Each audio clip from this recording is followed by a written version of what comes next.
इस कार्यक्रम में बहुत ही खास मेहमान देश के रेल मंत्री अश्विनी वैष्णव जी हमारे साथ मौजूद। सर बहुत स्वागत है दूरदर्शन न्यूज पे। शुक्रिया आप हमारे लिए वक्त निकाल रहे हैं। लेकिन महत्वपूर्ण सर चीज यही है कि जो हमने छात्रों के अंदर रोष देखा है, वो सड़क पे उतरे हैं, उनको लगता है कि उनके हिस्से का जो हक है वो उनका शायद चला गया है। ऐसे छात्र जो अपने आप में परेशान हैं और सड़क पे उतर आए हैं, क्या उनके लिए उनको फौरी तौर पे आप कहेंगे और किस प्रकार से रेलवे उनके तमाम ग्रीवांसेस कंसर्न्स को ध्यान रखते हुए आगे कदम उठाएगा?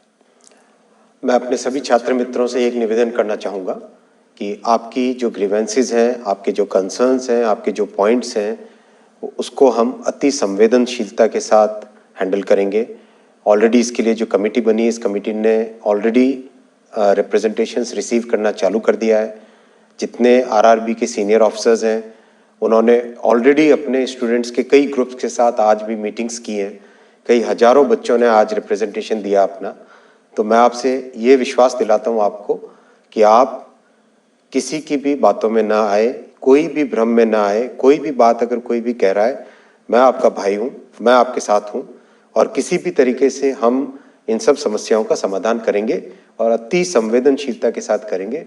प्रधानमंत्री श्री नरेंद्र मोदी जी ने इतनी उदारता के साथ इतनी सारी वैकेंसीज दी हैं, तो हम उसमें किस तरह से हमारे नौजवान साथियों को फायदा मिले, बेनिफिट मिले, वो हमारा कर्तव्य है, हम उसको निभाएंगे। जी सर, दूरदर्शन के माध्यम से देश पूरा आपको सुन रहा है और छात्र खासतौर से जिन्होंने इस परीक्षा में अप्लाई किया, तो उनके मन में भी इस प्रकार का सवाल है कि क्या अब जब एक कमेटी बन गई है, क्या एक कंप्लीट सोल्यूशन इस कमेटी के माध्यम से आ पाएगा, वो भी टाइम बाउंड मैनर में? उसको लेकर आप क्या कहना चाहेंगे? देखिए, मुद्दे इसमें क्या है, हम थोड़ा सा अगर बारीकी से देखें, सबसे पहली बात आती है कि संख्या 1,25,00,000 के आसपास एप्लीकेंट्स। तो उसको इतने बड़े एग्जाम को सही तरीके से कराना, वो अपने आप में रेलवे के सभी कर्मचारियों ने मिलके, आरआरबीज ने, सब ने मिलके, और छात्रों का भी धन्यवाद कि उन्होंने इसमें पूरा सहयोग दिया। जिस तरह से एकदम सुचारू तरीके से एग्जाम हुआ, कहीं पे कोई कंप्लेंट नहीं आई। नंबर ऑफ वैकेंसीज के अगेंस्ट कितने को शॉर्टलिस्ट करना है, वो एक पुरानी प्रथा है, वो हमेशा से नियम चला आ रहा है। 2015 से पहले 10 गुने होता था। 10 गुने होने से बहुत कम लोगों को चांस मिलती थी। मोदी जी ने आके 2015 में आने के बाद में इसको 15 गुना किया पहले, फिर 2019 में इसको 20 गुना किया। यानी अधिक से अधिक छात्रों को वैकेंसी के अगेंस्ट चांस मिले मेन एग्जाम देने का।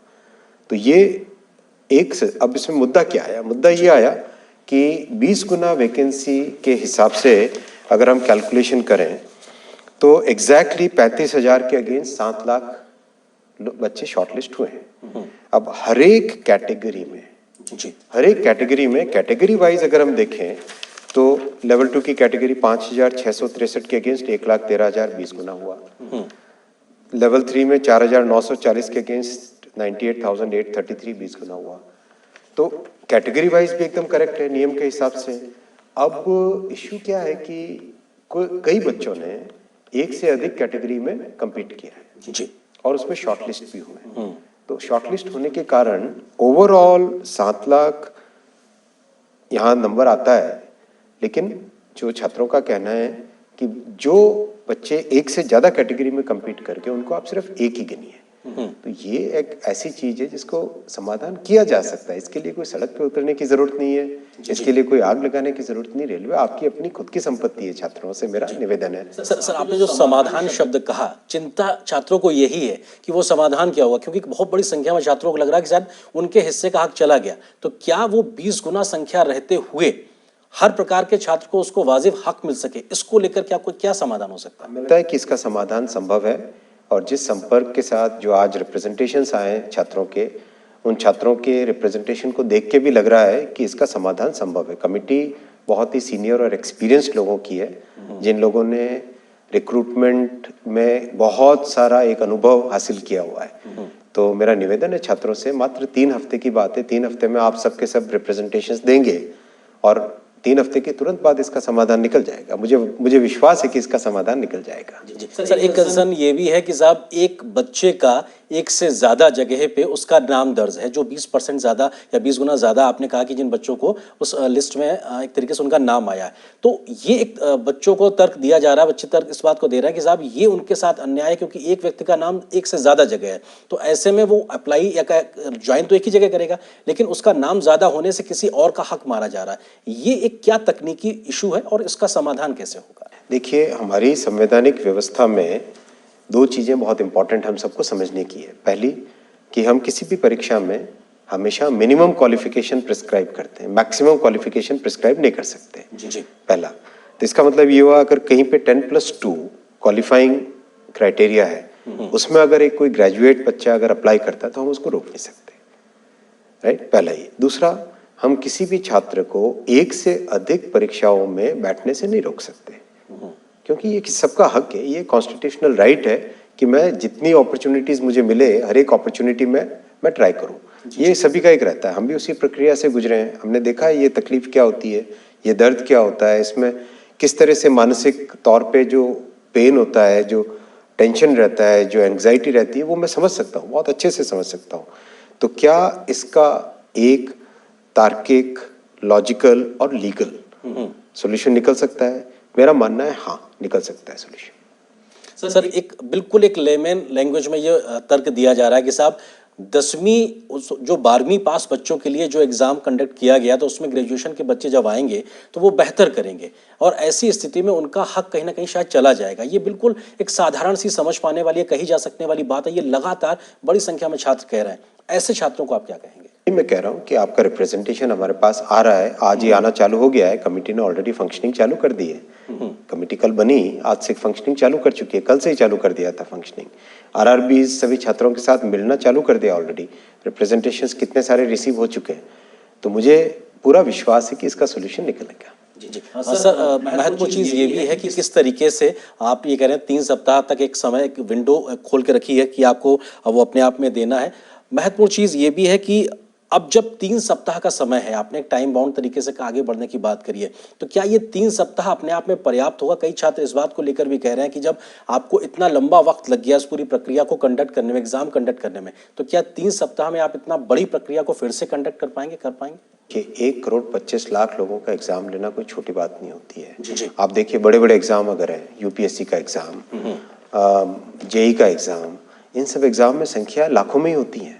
ये 1 करोड़ से ज्यादा का है, और उसको भी ढंग से कराना, एकदम बिल्कुल फेयर वे में कराना, ट्रांसपेरेंट वे में कराना, डेफिनेटली एक बड़ा काम होता है। ये मेरे ख्याल से सब बच्चे भी समझते हैं। मुझे बच्चों ने, किसी ने, मतलब जो मुझे फीडबैक मिला, जितना मेरा संपर्क हुआ और जो संवाद हुआ, उससे जो समझ में आया कि कंप्लेंट वहां नहीं है, मुद्दे दो हैं। एक मुद्दा जो अभी आपने 20 टाइम्स वाला बोला, दूसरा मुद्दा है ग्रुप डी का, कि आप इसको सिंगल फेज करेंगे या डबल फेज करेंगे। तो डबल फेज के पीछे सोच ये थी कि 1,25,00,000, उसमें भी 1,35,00,000 या 1,15,00,000 के आसपास एप्लीकेशन है, 1 करोड़ से अधिक है। तो उसे इतने बड़े एग्जाम में यूनिफॉर्मिटी कैसे लाए? आज मान लीजिए मैं अगर प्रीलिम एग्जाम दे रहा हूँ, उस दिन अगर मेरी तबीयत थोड़ी कमजोर रही, तो उस दिन मैं एग्जाम ढंग से परफॉर्म नहीं कर पाया, तो मेरे पास कम से कम एक और चांस होना चाहिए मेन एग्जाम के टाइम में ढंग से मेरिट में आ जाऊं, राइट। ये थॉट प्रोसेस के साथ 2 स्टेज किया गया था। लेकिन जो पुरानी सिस्टम था जिसमें सिंगल स्टेज में किया जाता था, और अभी जो छात्रों का रिप्रेजेंटेशन है, उसका भी एक समाधान निकल सकता है। ये कोई बहुत बड़े ऐसे मुद्दे नहीं है जिन मुद्दों पे सड़क पे उतरना पड़े। सड़क पे उतरे हुए छात्र ये भी कह रहे हैं कि जो सेकंड फेज में आपको जो प्रक्रिया अपनानी थी, आपने पहले ही फेज में अपना ली, इसकी वजह से भी उनको दिक्कतें पेश आ रही हैं। ऐसा नहीं है, सेकंड फेज फर्स्ट फेज तो दोनों ही कंप्यूटर बेस्ड टेस्ट होते हैं। आजकल तो वैसे भी एग्जाम सारे कंप्यूटर बेस्ड टेस्ट हैं, तो एकदम फेयर और रीजनेबल और ट्रांसपेरेंट तरीके से हो। तो सर चूंकि इतना बड़ा एग्जाम आपने कंडक्ट कराया, इसमें 1.25 करोड़ के आसपास एप्लीकेंट उसमें आए, और उस एग्जाम को कहीं से भी कोई पेपर लीक की खबर नहीं आई, कहीं से इस प्रकार कोई खबर नहीं आई कि साहब इस प्रकार की कोई दिक्कत हुई है एग्जाम कंडक्ट करने की, तब जबकि कोविड चल रहा था। इसको तो हर कोई अप्रिशिएट कर रहा है। किस प्रकार का वो एक बड़ा चैलेंज था जो आप उससे निकल आए, लेकिन इस प्रकार की छोटी छोटी चीजों को लेकर अब दिक्कतें पैदा हो रही हैं? देखिए, जब इतनी कठिन परिस्थितियों में भी इतना डिफिकल्ट एग्जाम कर लिया है, तो इस प्रॉब्लम को भी सॉल्व करेंगे, आप निश्चिंत रहिए। और छात्रों को भी मैं कहता हूं कि आप छात्र भाइयों को मैं कहता हूं कि निश्चिंत रहिए, आप, इसका सॉल्यूशन निकलेगा। सर हमने देखा कि जो छात्र सड़क पे उतरे थे और उसके बाद में उनके साथ में पुलिस की कार्रवाई भी हुई। इसको लेकर भी बहुत ज़्यादा खबरें बनी, उस सबको लेकर रेलवे की संपत्ति का नुकसान भी हुआ। आप इस पूरे घटनाक्रम को किस तरीके से देखते हैं? क्या ये एक टाली जा सकने वाली एक स्थिति हो सकती थी? मेरा मानना है कि देखिए, कॉन्स्टिट्यूशनल व्यवस्था में हमें फंडामेंटल राइट्स पे हम बात करते हैं, लेकिन हमें अपनी खुद की स्वयं की ड्यूटी को भी देखना पड़ेगा। हम सभी नागरिकों को अपनी ड्यूटी को भी देखना पड़ेगा। पब्लिक प्रॉपर्टी को बचाना, चाहे रेलवे हो, सड़क हो, कोई भी ऑफिस हो, कुछ भी हो, सड़क, एक स्ट्रीट लाइट भी हो, बचाना वो हमारी फंडामेंटल ड्यूटी भी है। मैं नहीं मानता कि हम देश में एक, जब देश का निर्माण कर रहे हैं तो इस देश के निर्माण में हम सबको अपना अपना रोल लगाना पड़ेगा। भगवान राम ने जब सेतु बनाया तो वो गिलहरी का भी एक रोल था। तो हम सबको अपना अपना रोल तो करना ही पड़ेगा। हम ये नहीं कह सकते कि हमारी ग्रीवेंस है तो हम कानून को हाथ में ले लेंगे, ये ऐसा नहीं होना चाहिए। जी। सर, एक बात ये भी कही जा रही है, इसको हम र्यूमर भी कह सकते हैं या सत्यता, आप उसके बारे में बेहतर बताएंगे, कि जिन छात्रों ने उतर कर विरोध किया या सार्वजनिक संपत्ति के नुकसान में जो कहीं एक आगे बढ़ चढ़ के मौजूद नजर आए, ऐसे छात्रों को क्या आगे से रेलवे की परीक्षा में भर्ती ना होने के लिए या नहीं हो सके ऐसा प्रतिबंधित किया जाएगा? इसको लेकर भी छात्रों में कई प्रकार की बातें चल रही हैं, आप स्पष्ट करना चाहेंगे कुछ? इसको स्पष्ट कर देगी, कोई दिक्कत नहीं है। जो भी पॉइंट आएगा कमेटी इसको बहुत एकदम स्पष्ट रूप से इस पे निर्णय लिया जाएगा। और हम बहुत संवेदनशील सरकार है, युवाओं को रोजगार देने वाली सरकार है, युवाओं का ध्यान रखने वाली सरकार है। और जिस तरह से एजुकेशन पॉलिसी, जो जितने मोदी जी ने जो इनिशिएटिव्स लिए, उनमें मेन फोकस कौन है? गरीबों का, युवाओं का, किसानों का। तो इसमें स्वाभाविक रूप है कि हम सॉल्यूशन को अच्छे से ही निकालेंगे। जी सर, इस प्रकार के विरोध प्रदर्शन के बाद में हमने देखा कई राजनीतिक दलों की ओर से भी बयान आए। इस पूरे बात का या पूरे मुद्दे का राजनीतिकरण भी देखने को मिला। आपको लगता है कि इसको लेकर किस प्रकार की एक बयानबाजी आप लगातार देख रहे हैं जो राजनीतिक वजहों से सुनाई पड़ रही है? जिन लोगों के पास दूसरे मुद्दे नहीं होते हैं तो वो किसी न किसी मुद्दे में अपना निकालते हैं। मैं निवेदन करूंगा कि ये छात्रों का मामला है, देश का मामला है, इसको इसमें राजनीति न डालें। सर, आपने अपील पहले भी की थी, लेकिन ये राजनीतिक बयानबाजी थोड़ा बढ़ती दिखाई पड़ रही है अभी भी, क्योंकि उसके पीछे कई वजह भी बताई जा रही हैं कि एक छात्रों का एक बड़ा वर्ग है जिसके अंदर रोष है, उसको कैश करने की कोशिश दिखाई पड़ रही है। आपको लगता है कि इस सब चीज़ों से राजनीतिक दलों को ज़्यादा बचने की ज़रूरत है? मुझे विश्वास है कि छात्रों को मेरे द्वारा, मैं सब उन छात्रों को आज एक बार फिर निवेदन करता हूँ, हमारी नीयत साफ है, काम करने का इंटेंट हमारा साफ है। सरकार में प्रधानमंत्री श्री नरेंद्र मोदी जी ने देश को नवनिर्माण की तरफ ले जाने वाला जो यज्ञ चलाया है, इसमें कहीं पर भी कोई भी हर किसी को जुड़ने की बात है, अलग होने की बात नहीं। तो मुझे विश्वास है कि छात्रों का हमारे ऊपर ही विश्वास रहेगा, चाहे कोई कितनी भ्रमित करने की कोशिश करे। सर, इस पूरे प्रोसेस के तहत जो नॉर्मलाइजेशन की प्रक्रिया को अपनाया जाता है, उसको लेकर भी सवाल है कि साहब, आप करना तो बेहतरी के लिए चाहते हैं, लेकिन कई बार उसकी वजह से कुछ छात्रों में भ्रम है कि शायद अच्छा स्कोर करने के बाद भी उनका नाम शॉर्टलिस्टेड लिस्ट में नहीं होता। इसको लेकर कुछ कहना चाहेंगे? नॉमिनेशन दुनिया के हर परीक्षा में होता है, करीब करीब हर बड़ी परीक्षा में होता है। और उसके बिना आप कैसे मैनेज करोगे किसी भी एग्जाम को? अगर 1 करोड़ संख्या है, एक सेंटर है, कितने, मतलब हजारों की संख्या में शिफ्टों में काम होता है। हजारों की संख्या में जब शिफ्टें हैं, कई 100 सेंटर्स हैं, तो उसमें नॉर्मलाइजेशन करना तो दुनिया के हर एग्जाम में होता है। भारत के आज की बात है क्या? ये तो 1970 1950 के समय से जब संख्याएं बढ़ने लगी, तब से नॉर्मलाइजेशन होता है। जी। सर, रोजगार के लिहाज से रेलवे एक बहुत बड़ा एक संस्थान है और अभी भी अगर देखा जाए तो कर्मचारियों की संख्या सबसे ज़्यादा बड़े एक परिवार के तौर पर देखने को मिलती है, और ये रोजगार के अवसर के लिहाज से भी एक बड़ा रिक्रूटमेंट की पूरी ड्राइव थी। ये जो सवाल अभी खड़े हुए हैं, भविष्य में ये सवाल ना खड़े हों, क्या इस पूरे एपिसोड से, इस पूरे घटनाक्रम से कुछ और ऐसे बड़े कदम हम भविष्य में देखेंगे कि ऐसी घटनाएं ना होने पाए? क्योंकि बड़े रिफॉर्म से रेलवे गुजर रहा है, रिक्रूटमेंट में भी एक बड़े प्रकार की प्रक्रियागत तकनीकी व्यवस्थाएं शामिल हो, क्या उसको लेकर कोई बड़ा उपाय? बात सही, इसमें तकनीकी व्यवस्था को और ज़्यादा सम्मिलित करना चाहिए, और इस पे सोच रहे हैं। इस पे काफ़ी इनपुट्स भी आए, कई सजेशंस भी आए, कई जो एकेडमिक वर्ल्ड से जो लोग इसमें एग्ज़ाम वगैरह के से बहुत अच्छा वास्ता रखते हैं, उन लोगों ने भी बहुत सारे सजेशंस दिए। जी, क्योंकि सर, आपने इस बात का कहा कि एक बड़ी एजेंसी को रिक्रूट करने में भी काफ़ी समय लगा, क्योंकि इतना बड़ा एग्जाम था। ऐसे में आप आईटी मंत्रालय की भी जिम्मेदारी संभालते हैं, तो आपको बेहतरी से पता है कि तकनीकी तरीके से चीज़ों को कैसे ईजिली लोगों के लिए उसको जोड़ना है। तो क्या हम उम्मीद कर सकते हैं कि जिस रिफॉर्म या एक बेहतरी के लिए आप कदम उठाना चाह रहे हैं वो देर नहीं लगेगी, बहुत जल्दी शुरू होगा? विश्वास है इस पे, मुझे विश्वास है। और हमेशा हमारा एम क्या रहेगा? हमारा एम रहेगा कि एग्जाम फेयर हो, रीजनेबल हो, कहीं पर भी किसी को इसमें ये संदेह न हो कि भाई मैंने जिस तरह की परीक्षा में जैसा परफॉर्म किया वैसा मेरा रिजल्ट आया या नहीं। वो एम एक रहेगा हर जगह। जी सर, आपने जो कमेटी गठित की है वो 4 मार्च तक अपनी रिपोर्ट आपको देगी, ऐसा आपने तय किया और आपने इस बात के भी संकेत दिए थे संभव हुआ तो वो पहले भी रिपोर्ट आपको दे सकते हैं। क्या लगातार आप इस प्रकार की व्यवस्था रखेंगे कि ताकि ये समय जो 4 मार्च का है ये पहले तो हो, बाद में ना होने पाए, मतलब वो समय और ज़्यादा बर्बाद ना हो? बल्कि हमने तो इससे भी एक कदम आगे जाके आरआरबी के जितने चेयरपर्सन्स हैं, चेयरमैन हैं, उन सबको बोला है कि आप रीच आउट करिए, आप प्रोएक्टिवली जाके स्टूडेंट से मिलिए। तो आज बहुत सारे स्टूडेंट्स मिले भी हैं। हमारा एम है, हम छात्रों के लिए सरकार। सर क्योंकि छात्र बड़ी संख्या में आपको सुन रहे होंगे और ये जो नोटिफिकेशन था 2019 का था, हालांकि कोविड का एक समय था और 2022 में भी रिजल्ट निकला और अभी हम एक पहले ही चरण पर एक तरीके से एक ठहराव की स्थिति आ गई है। ये इतनी लंबी प्रक्रियाएं ना हो, इसको लेके क्या आप आश्वासन देंगे? विषय है इसमें, एक तो कोर्ट का भी मामला आता है, जैसे ट्रिब्यूनल्स का, कोर्ट का। तो मेरा देखिए, ये सामाजिक व्यवस्था है हमारी, इसमें बहुत सारे स्टेक होल्डर्स आते हैं, तो सोचना पड़ेगा इसमें किस तरह से और इसको स्पीड अप करें। पर मेरा मानना है कि जितनी कोविड के बावजूद भी इतनी बड़ी संख्या में परीक्षा करवाना अपने आप में बहुत बड़ा चैलेंज है। इस चैलेंज को हम निभाएंगे। जी, क्योंकि सर ये जब लंबा खिंचता है तो जिसने 2019 में +2 में अप्लाई किया वो आज ग्रेजुएशन कंप्लीट करने की स्थिति में, तो ऐसे में ये स्वाभाविक रूप से ये मन में सवाल उठता है कि आखिर इतना लंबा वक्त लगता है तो हम शायद और बेहतर कर पाते अगर ये समय रहते चीज़ें हो सके तो। आपकी बात में इसमें विषय में बात है।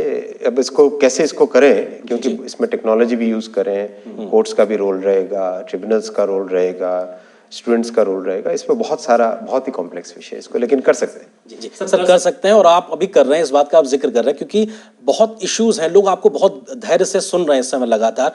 क्या और आप कहना चाहेंगे, क्या कोऑर्डिनेटेड एफर्ट्स इस वक्त आप डिफरेंट आरआरवीज के साथ में मिलके कर रहे हैं, जो सेंटर्स हैं, ताकि लोगों को एक विश्वास पैदा हो, जिसको हम कहते हैं ना विश्वास बहाली का एक माहौल पैदा हो, तो छात्र आपको सुन रहा है कि हाँ आपने ये कदम अभी तक उठाए हैं और इसकी आप एक तरीके से पाइपलाइन में हैं और ये करने जा रहे हैं? कमिटी फॉर्मेशन के तुरंत बाद में कमिटी ने काम चालू किया। आरआरबीज के जितने चेयरपर्सन है वो प्रोएक्टिवली अपनी तरफ से जाके स्टूडेंट्स को रीच आउट कर रहे हैं कि आपका जो भी पॉइंट है, आप अगर ईमेल में नहीं देना चाहते, रिटन रिप्रेजेंटेशन देना चाहते हो तो रिटन दे दो, ओरल रिप्रेजेंटेशन देना चाहते हो तो ओरल ले लो, हम लिख के नोट करके रख लेंगे। इस लेवल तक हम संवाद को ओपन है, इस लेवल तक संवाद ओपन है। तो मेरा छात्रों से एक बार फिर निवेदन है कि आप विश्वास रखिए, इन सब चीज़ों का समाधान संभव है और इन सब चीज़ों का समाधान होगा। और भविष्य देखिए, आपको रेल चलानी है, आपको रेलवे चलानी है। अगर आपकी रेलवे को आप अगर आज से ही उसी ध्येय के साथ, उसी जो एक अपनेपन के लिए जो होता है, वो उसी ध्येय के साथ काम करेंगे तो आपको अच्छा लगेगा। और विश्वास रखिए, ये बिल्कुल इसमें कहीं पर भी कोई भी चीज गड़बड़ नहीं होगी, अच्छे तरीके से करेंगे। जी सर, सेकेंड फेज का जो एग्जाम था उसको फिलहाल कमेटी बनाने, उसकी रिपोर्ट आने तक के लिए स्थगित किया गया है। थोड़ी देर के बाद जी, क्योंकि इसको लेकर भी जी देखिए लीगल भी देखना पड़ेगा। जो छात्र सेलेक्ट हुए हैं, शॉर्टलिस्ट हुए हैं, उनका इंटरेस्ट भी तो हैम्पर नहीं होना चाहिए ना। ये हम एज द गवर्नमेंट, हमारा फर्स्ट प्रायोरिटी रहेगा कि हमको फेयर होना पड़ेगा। We have to be fair. तो जो लोग सेलेक्ट हुए हैं उनका इंटरेस्ट भी हैम्पर ना हो, वो भी तो देखना पड़ेगा ना। जी, क्योंकि जो आप सेलेक्ट हुए उनका इंटरेस्ट हैम्पर ना हो, इस बात को लेकर भी दूसरी तरफ से भी ये तर्क दबी जबान से ये आ रहा है कि साहब ऐसा ना हो कि अब एक दबाव में इस प्रकार की कोई प्रक्रिया अपनाई जाए जिनमें जो छात्र पहले लिस्ट में आए हैं उनका नंबर के साथ में कंप्रोमाइज हो। बिल्कुल एकदम फेयर वे में करेंगे, कम से कम वो आश्वस्त रहे। 100% पक्का आश्वस्त रहे। बिल्कुल पक्का। सर, एक अंतिम एक सवाल आपसे यही कि जो छात्र उतरे थे विरोध प्रदर्शन के लिए, अब वो आगे ना उतरे, बैठें और इंतजार करें। लास्ट में आप उनसे क्या एक अपील करना चाहें, क्योंकि राजनीति भी बहुत देखने को मिल रही है, भले आप बहुत राजनीतिक कमेंट नहीं करना चाह रहे हैं, बट फिर भी इसमें राजनीति करने की भी कोशिश साफ तौर पे दिखाई पड़ रही है। मेरा एक ही निवेदन है सभी छात्रों से, आप बिल्कुल भी किसी की बातों में भ्रम में ना आए। आपके पास एक डायरेक्ट चैनल है आज संवाद का, उस चैनल को यूज़ करें, अपनी बात को स्पष्ट तरीके से रखें और जितनी बार रखना चाहते हैं उतनी बार रखें। आपकी बात सुनी जा रही है, आपकी बात को संज्ञान में लिया जा रहा है और इसको एकदम फेयर तरीके से, एकदम लीगल तरीके से इस पे समाधान निकलेगा। किसी भी एक छात्र का हक उसका मारा नहीं जाएगा। जी, बहुत शुक्रिया सर हमसे बात करने के लिए और इस विषय पे विस्तार से बात रखने के लिए, क्योंकि देश के बड़ी संख्या में छात्र ये जानना चाहते हैं कि रेल मंत्री और रेल मंत्रालय किस तरीके से इस विषय पे आगे काम कर रहा है और न सिर्फ अभी के लिए बल्कि भविष्य में भी ऐसा कोई स्थिति परिस्थिति पैदा ना होने पाए ताकि ऐसी स्थिति आए कि छात्रों को सड़क पे उतरना पड़े। तो फिलहाल सर बहुत शुक्रिया हमारे साथ जुड़ने के लिए। रेल मंत्री अश्विनी वैष्णव जी हमारे साथ में जुड़े थे, उन्होंने तमाम बातों को विस्तार से रखा। तो इस विशेष कार्यक्रम खास मुलाकात में बस